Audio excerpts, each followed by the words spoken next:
मेरी जेठानी वंदना बहुत खूबसूरत थी, इतनी खूबसूरत कि अगर सतयुग होता तो वंदना को देखकर अच्छे अच्छे ऋषि मुनियों की तपस्या भंग हो जाती। वंदना की सबसे बड़ी खासियत उसकी सुंदरता थी, तो वंदना की सबसे बड़ी समस्या भी उसकी खूबसूरती ही थी। इसी खूबसूरती की वजह से वंदना के पति नरेश अपने पत्नी को कहीं जाने नहीं देते। नरेश को डर था कि ज्यादा आजादी देने से कहीं उनकी सुंदर सी बीवी हाथ से न निकल जाए। शायद यही वजह थी मेरे ससुराल आने के बाद मेरी जेठानी वंदना कभी अपने मायके नहीं गई। वंदना का मायका प्रतापगढ़ में था और लखीमपुर में मेरी और मेरी जेठानी वंदना की ससुराल थी। मेरी शादी नरेश के छोटे भाई अजय से 3 साल पहले हुई थी और मेरी शादी के तुरंत बाद ही मेरे जेठ नरेश की शादी वंदना से हुई थी। यह बात मेरे समझ से बाहर की थी कि बड़े भाई नरेश के कुंवारे रहते पहले छोटे भाई अजय की शादी क्यों हुई। वंदना मेरी जेठानी थी, लेकिन मेरे बाद ही वो ससुराल आई थी। फिर भी वंदना जैसे जेठानी को पाकर मैं बहुत खुश थी। वंदना मुझे अपनी छोटी बहन जैसी मानती थी और मैं भी वंदना को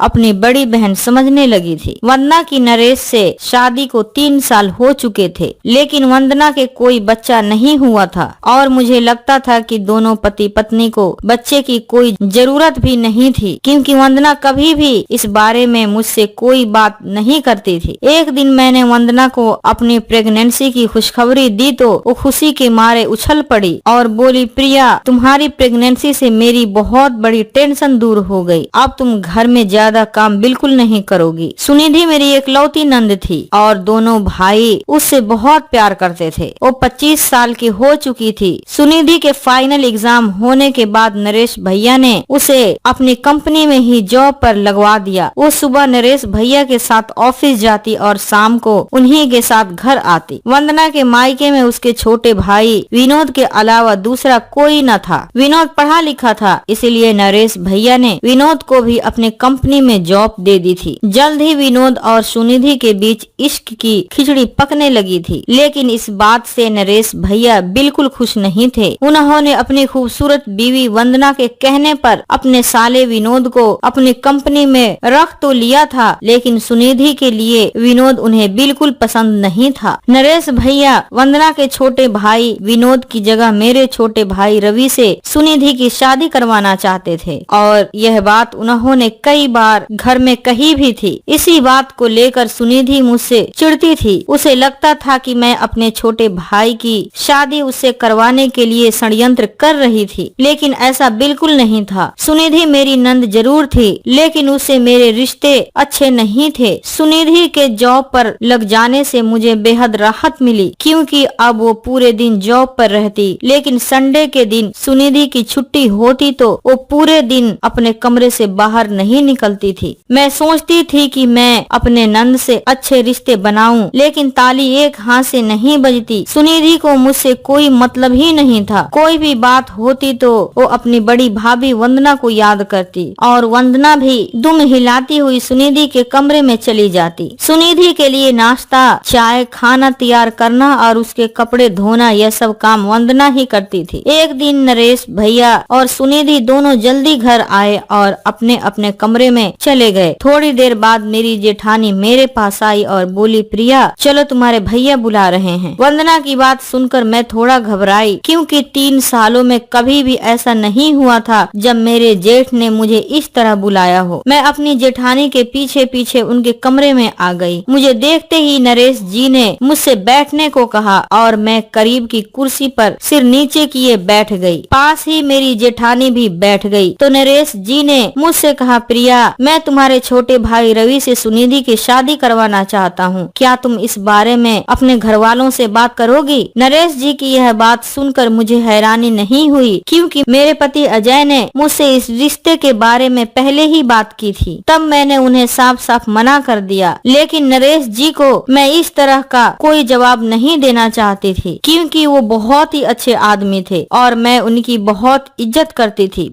मैंने कहा, भैया, मैं रवि से बात कर आपको कल बता दूंगी। नरेश जी बोले, सुनिधि की हरकतें तो तुम जानती ही हो, थोड़ी सी अड़ियल जरूर है, लेकिन वो बुरी लड़की नहीं है और तुम्हारे भाई रवि को मैं बहुत अच्छे से जानता हूँ। वो सुनिधि के लिए बहुत ही अच्छा पति साबित होगा। मेरी एकलौती बहन है, इसीलिए इसीलिए मैं चाहता हूँ कि उसे अच्छा लड़का मिले। मैंने कहा ठीक है भैया, सुनिधि मेरी भी छोटी बहन की तरह ही है, मैं भी चाहती हूँ कि उसे अच्छा पति मिले। मैं घर बात कर आपको कल तक बता दूंगी। थोड़ी देर बाद मैं अपने कमरे में आ गई और मैंने अपनी माँ से बात कर उन्हें नरेश भैया से हुई सुनिधि और रवि के रिश्ते वाली बात बता दी। वो तो इस रिश्ते से बेहद खुश हुई, लेकिन मैंने उसकी खुशी पर पानी फेरते हुए उससे कहा, माँ इतना खुश होने की जरूरत नहीं है, मैं सुनिधि को जानती हूँ, वो मुझे बिल्कुल पसंद नहीं। अगर तुमसे नरेश भैया फोन पर सुनिधि के रिश्ते की बात करें तो साफ साफ मना कर देना। माँ ने कहा, प्रिया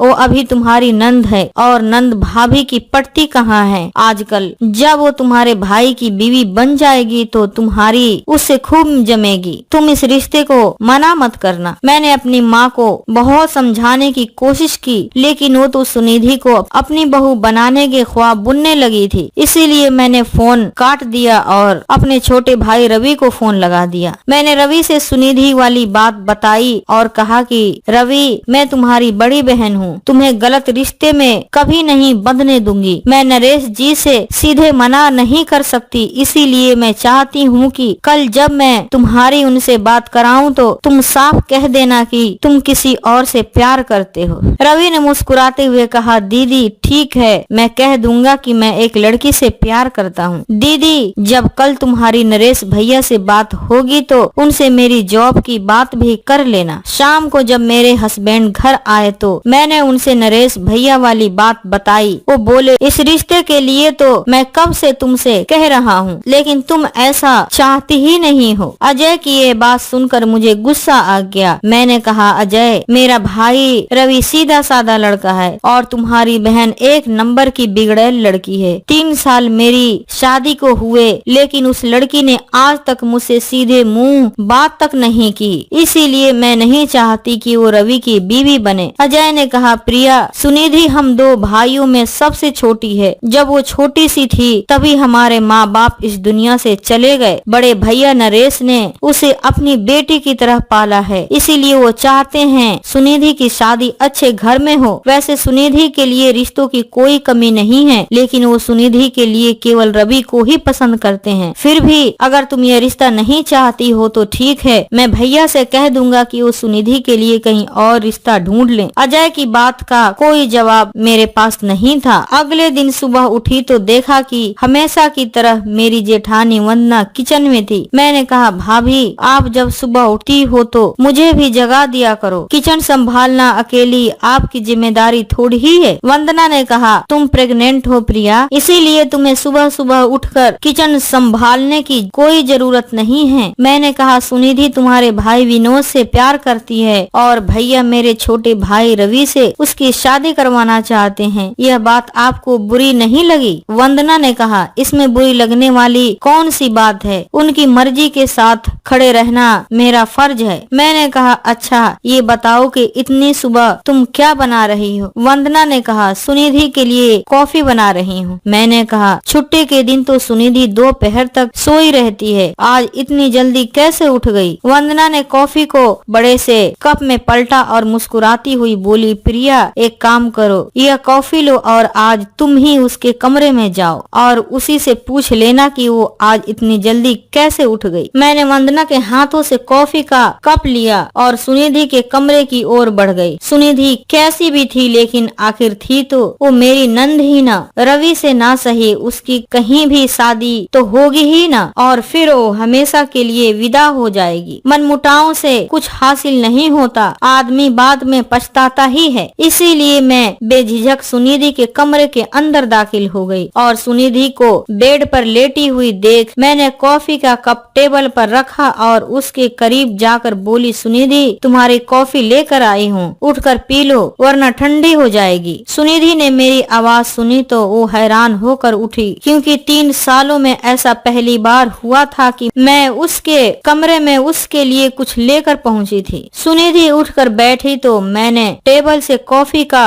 कप उठाकर उसकी ओर बढ़ा दिया और बोली, अगर तुम रोज सुबह कॉफी पीती हो तो कल से मैं बना दूंगी। सुनिधि ने कहा, नहीं भाभी, दरअसल कल रात से मैं सो नहीं पाई, इसीलिए सुबह वंदना भाभी से कॉफी के लिए बोल दिया। सुनिधि मेरी नंद थी, लेकिन उसके अड़ियलपन की वजह से मैंने कभी सुनिधि से मजाक नहीं किया था, लेकिन आज उसका मूड देखकर मैंने मजाक के लहजे में ही कह दिया, कुत्ता, उल्लू, बीमार, चौकीदार और आशिक, यही 5 लोग रात में जगते हैं। तुम इनमें से किस प्रजाति में आती हो सुनिधि? यह बात सुनकर सुनिधि मुस्कुराई और उसकी इस मुस्कान को देखकर मुझे बहुत अच्छा लगा। काश मैं भी अपनी जिद छोड़कर सुनिधि से पहले ही अपने रिश्ते ठीक कर लेती। थोड़ी देर में सुनिधि ने कॉफी खत्म की और मैंने उसके हाथ से खाली कप ले लिया। तभी सुनिधि ने कहा, नरेश भैया तुम्हारे भाई रवि से मेरी शादी करवाना चाहते हैं, लेकिन मैं रवि से शादी नहीं कर सकती। मैंने कहा,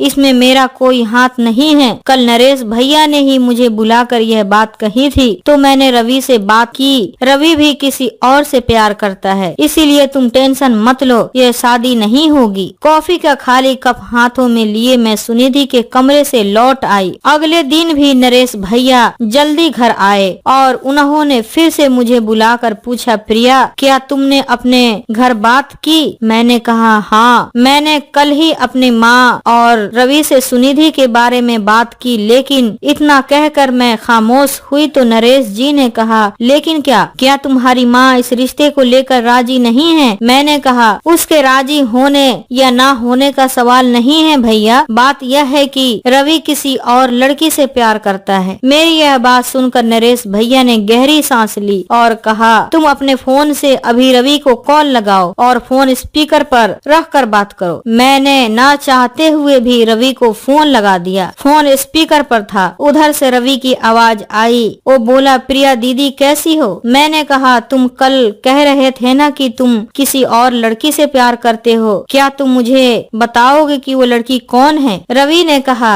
मैं जिस लड़की से प्यार करता हूँ उसकी शादी हो चुकी है। मैंने कहा, रवि मैं तो यह समझ रही थी कि तुम जिस लड़की से प्यार करते हो उसी से शादी करोगे, लेकिन उसने तो तुम्हें धोखा देकर शादी कर ली। अब क्या तुम जिंदगी भर कुंवारे ही रहोगे? रवि ने कहा, क्या पता सुनिधि किसी और से प्यार करती हो और मैं जबरदस्ती कबाब में हड्डी बन जाऊं। वैसे भी मैं अरेंज मैरिज के खिलाफ हूँ। जो लड़की मुझसे सच्चा प्यार करेगी मैं उसी से शादी करूंगा, वरना कुंवारा ही रहूंगा। थोड़ी देर बाद ही रवि का फोन कट गया और उसकी बातों को सुनकर नरेश भैया परेशान होने की बजाय बेहद खुश नजर आए। वो बोले, सुनिधि के लिए रवि से बेहतर लड़का कोई और हो ही नहीं सकता। मैंने अभी रवि की बातें सुनी और यह जान गया कि रवि के अंदर मोहब्बत का महासागर छुपा हुआ है। वो अपनी बीवी के लिए दुनिया का सबसे अच्छा पति साबित होगा। अब तुम बस मेरा इतना काम कर दो कि रवि को घर पर बुलाओ, मैं उसे अपनी कंपनी में जॉब पर रख लूंगा। सुनिधि भी वहीं जॉब करती है। जब दोनों एक ही प्रोफेशन में एक ही जगह काम करेंगे तो जाहिर सी बात है कि दोनों एक दूसरे को पसंद करने लगेंगे। नरेश भैया की बात खत्म होते ही वंदना भाभी बोल पड़ी, जबरदस्ती किसी से किसी को प्यार नहीं होता। सुनिधि की मर्जी जाने बिना उसे कहीं और धकेलना सही नहीं है। वंदना की बात सुनकर नरेश जी थोड़े गुस्से वाले लहजे में बोले, वंदना मैं जो कर रहा हूँ सुनिधि के भले के लिए ही कर रहा हूँ, और यह न भूलो कि रवि के परिवार का मुझ पर बहुत बड़ा एहसान भी है, इसीलिए तुम इस मामले में अपनी जुबान बंद रखो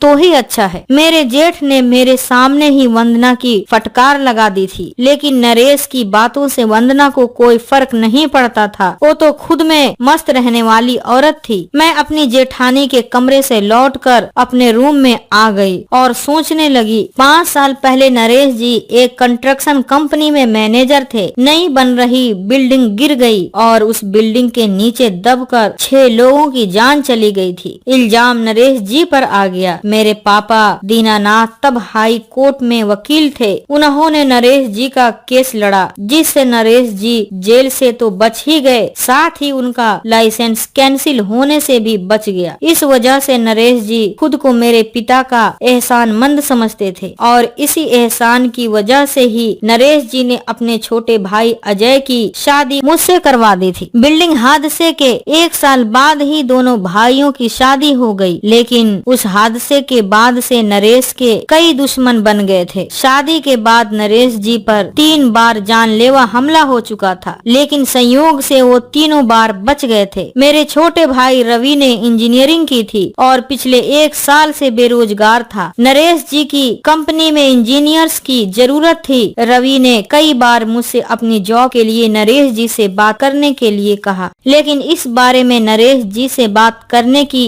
मेरी कभी हिम्मत ही नहीं हुई। अगर एक बार मैं यह बात कह देती तो उसकी जॉब पक्की थी, लेकिन यह मुझे ठीक नहीं लगता था। आज नरेश जी ने जब खुद ही रवि को जॉब पर रखने की बात की तो मुझे अच्छा लगा, लेकिन रवि को जॉब देने के पीछे नरेश जी की मंशा कुछ और ही थी। हालांकि सुनिधि के लिए रवि से शादी करने की बात सोचना ये भी नरेश जी का बड़प्पन ही था, लेकिन मैं किसी भी कीमत पर सुनिधि को अपने घर की बहू बनाने की पक्ष में नहीं थी। नरेश जी का कंस्ट्रक्शन का बिजनेस था और अपनी इस कंपनी को आगे ले जाने की खातिर वो बहुत मेहनत करते थे, और अब तो उनकी छोटी बहन सुनिधि भी इस कंपनी में नरेश भैया का हाथ बटाने लगी थी। मेरे पति अजय ने भी इंजीनियरिंग की थी, लेकिन वो अपने भाई की कंपनी में काम नहीं करते थे। इंजीनियरिंग की डिग्री होने के बावजूद उन्हें खेती का काम पसंद था और नई टेक्नोलॉजी के सहारे वो खेती से ही अच्छी आमदनी कर लेते थे। मैंने रवि से फोन पर बात की और उसे जॉब वाली बात बताई तो वो बहुत खुश हुआ, लेकिन मैंने उससे कहा, इतना ध्यान रखना कि सुनिधि तुम्हारे काबिल नहीं है। अगर तुम सुनिधि से शादी कर बर्बाद नहीं होना चाहते तो जॉब के दौरान उस लड़की से उचित दूरी बनाए रखना। मेरी जगह कोई दूसरी बहन होती तो वो रवि से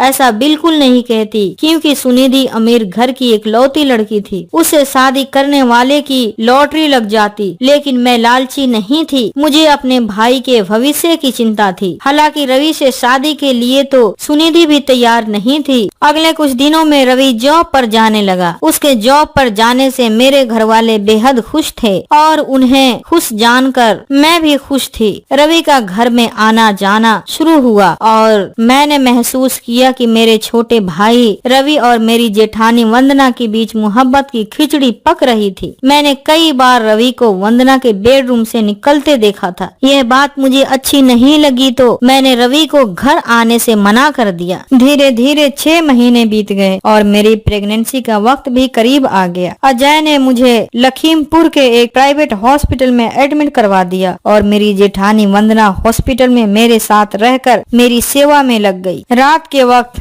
मैं अपनी बेड पर लेटी हुई थी और बगल में ही मेरी जेठानी बैठी हुई थी। मैंने वंदना के चेहरे की ओर देखा। मुझे उस पर बहुत दया आई, क्योंकि वो मेरी जेठानी थी और पहला बच्चा उसके कोख से होता तो उसे भी वही खुशी होती जो खुशी मुझे होने वाली थी। शायद बच्चे की खातिर ही वंदना ने रवि को प्रेम के जाल में फंसाया था। पर 100 की भयंकर पीड़ा से गुजर कर ही कोई औरत माँ बनती है, लेकिन यह बात सच है कि माँ बनने के सुख से बढ़कर दुनिया में कोई दूसरा सुख नहीं होता। लेकिन वंदना इस सुख से अभी तक वंचित थी और इसी सुख के खातिर वंदना ने गलत रास्ता चुन लिया था। मैंने करीब बैठी वंदना के हाथों को पकड़ा और धीमे आवाज में उससे पूछा, क्या आप रवि से सच्चा प्यार करती हो? मेरे इस सवाल पर गुलाब की तरह खिला वंदना का चेहरा तुरंत मुरझा गया। उसने मेरी ओर देखे बिना मेरे हाथों से अपने हाथों को खींचकर अलग कर दिया। मैं अच्छी तरह समझ चुकी थी कि रवि जिस शादीशुदा औरत से प्यार करता था वो कोई और नहीं बल्कि मेरी जेठानी वंदना ही थी। वंदना बोली, प्रिया, 4 साल पहले लखीमपुर इंजीनियरिंग कॉलेज में रवि मेरे साथ ही पढ़ता था। मैं तब से उसे चाहती हूँ। मेरा शक बिल्कुल सही निकला। वंदना मेरे भाई रवि की वही प्रेमिका थी जिसकी वजह से उसने कभी शादी न करने की कसम खाई थी। मैंने पूछा, तो तुमने रवि से शादी क्यों नहीं की? वंदना ने धीमी आवाज में कहा, नरेश जी ने तो मेरी जिंदगी बचाई, इसीलिए मैं आज उनकी बीवी हूँ। मैंने पूछा, नरेश जी ने तुम्हारी जान बचाई थी तो तुम उन्हें धोखा क्यों दे रही हो? मेरे इस सवाल पर वंदना खामोश हो गई। आधी रात को मेरे पेट में तेज दर्द उठा और नर्स मुझे लेकर हॉस्पिटल के बच्चा वार्ड में चली गई। मैंने सुंदर सी बेटी को जन्म दिया और 2 दिन बाद हम लोग घर आ गए। अगले दिन घर में बहुत काम था और घर के सारे काम को वंदना ने अकेले ही निपटा दिया। शाम को जब वंदना को थोड़ी फुर्सत मिली तो मेरे पास आई और बोली, प्रिया, कल सुबह मैं विनोद के साथ अपने मायके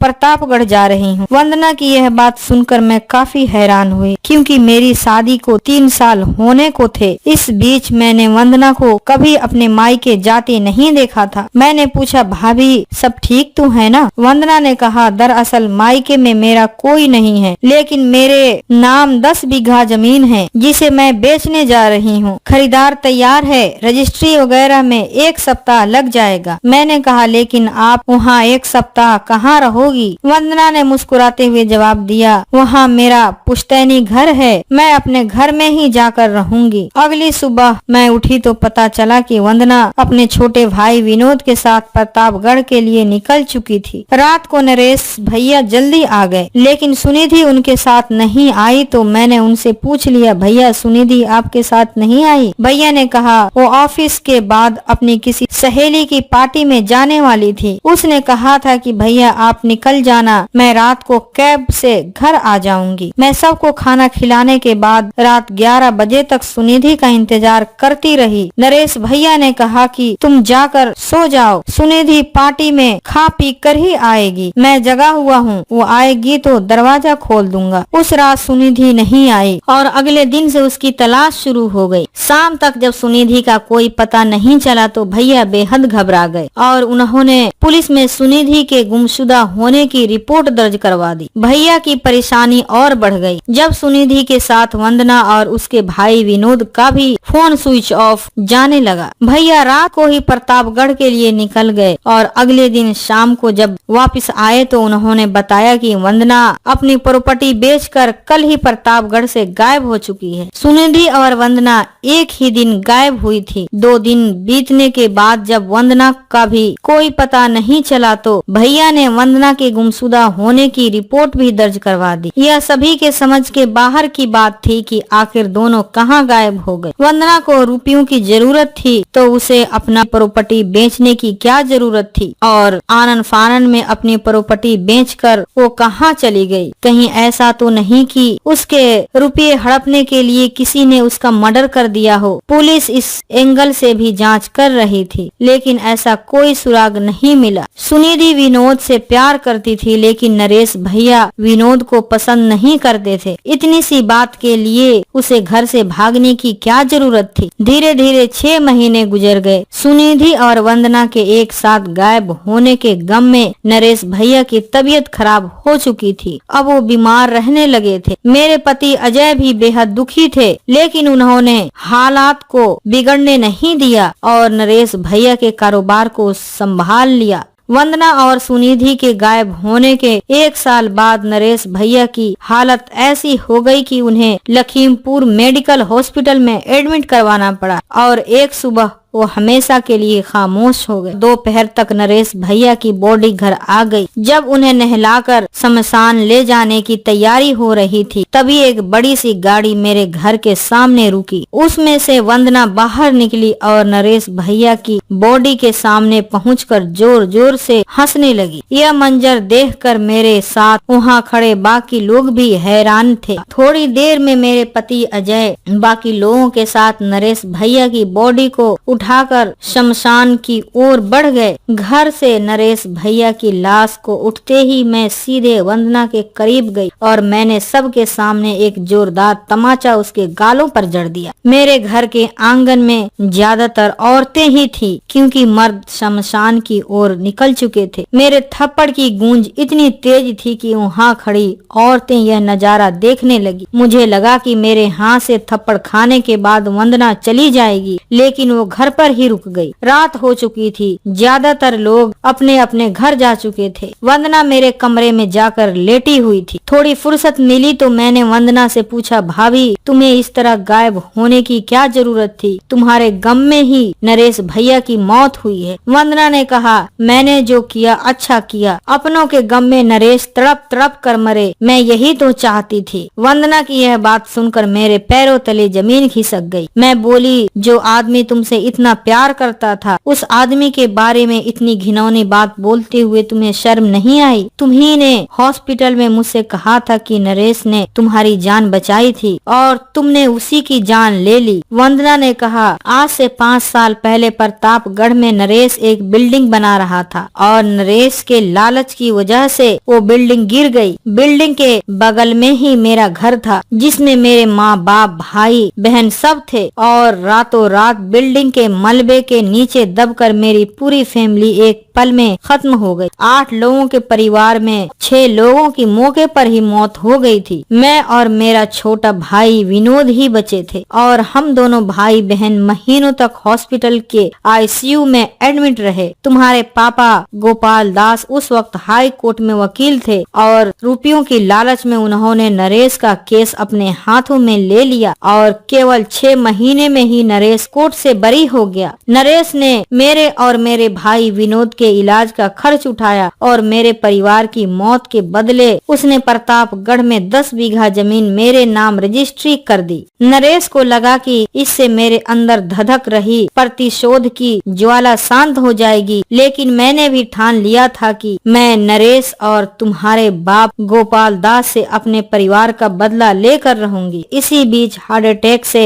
तुम्हारे बाप की मौत हो गई, लेकिन नरेश जिंदा था। मुझे पता चला कि तुम्हारे बाप की मौत के बाद नरेश ने अपने छोटे भाई की शादी गोपाल दास की बेटी प्रिया से यानी कि तुमसे कर दी, तो मैंने नरेश के सामने अपनी शादी का प्रस्ताव रखा और वो मुझसे शादी को तैयार हो गया। मैंने तुम्हारे भाई रवि को अपनी झूठी मोहब्बत के जाल में फंसाया ताकि वो मेरे कहने पर नरेश की हत्या कर दे। अगर वो नरेश की हत्या में कामयाब हो जाता तो मेरा दोनों बदला पूरा हो जाता। गोपाल दास का बेटा रवि नरेश की हत्या के जुर्म में जेल में होता और गोपाल दास नर्क में बैठा यह सब देखकर अपनी वकालत को कोस रहा हो। लेकिन बेवकूफ रवि ने 3 बार कोशिश की, लेकिन तीनों बार वो नरेश की हत्या में नाकाम रहा। इसी बीच मैंने नरेश से कहकर अपने छोटे भाई विनोद की जॉब लगवा दी ताकि विनोद और सुनिधि के बीच इश्क परवान चढ़ सके। विनोद से सुनिधि की नजदीकियां बढ़नी शुरू हुई तो नरेश घबरा गए और उन्होंने तुम्हारे भाई रवि को जॉब पर रख लिया। एक दिन मुझे सुनिधि ने विनोद से प्रेग्नेंट होने की बात बताई तो मेरी खुशी का ठिकाना न रहा। नरेश अपनी बहन से बहुत प्यार करता था और वो मेरे बिना भी नहीं रह सकता था। अगर दोनों उसकी जिंदगी से अचानक गायब हो जाए तो वो दोनों के गम में पागल होकर मर जाएगा। इस आइडिया को अमली जामा पहनाने के लिए मैंने प्रतापगढ़ के